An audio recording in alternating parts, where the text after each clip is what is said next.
জোহার, আমি অনিতা হাসদা। তো আজকে আমি যাচ্ছি বুলবুলিতে একটা ছোট্ট গিফট কেনার জন্য। আমার ভাস্তি লিজা, ওর কালকে জন্মদিন। তো বাড়িতে তো কেউ নেই বলে ওরা চলে যাচ্ছে আজকে মামা বাড়ি, ওখানে বার্থডে পালন করবে। তো আমি তো ওর বার্থডেতে থাকতে পারবো না, তো সেই জন্য আমি এখন বুলবুলিতে যাচ্ছি, ওর জন্য গিফট কিনে নিয়ে আসবো। আমি এখনই বাজার থেকে আসলাম আর বলে ঘরের দিকে ঢুকবো, তো বাইরেই লিজারা দাঁড়িয়ে আছে, মানে মামা বাড়ি যাওয়ার জন্য রেডি হয়ে আছে। তো বাইরেই হয়তো এগুলো সব দিতে হবে।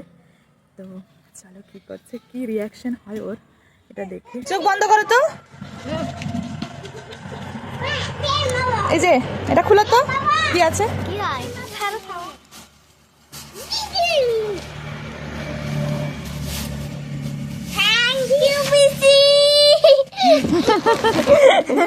দেখো তো ব্যাগটা পছন্দ হয়েছে, দেখো তো ঘাড়ে নিয়ে দেখো।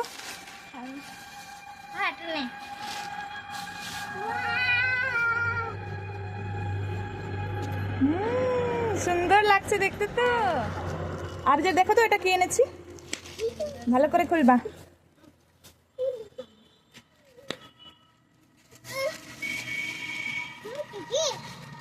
Thank you.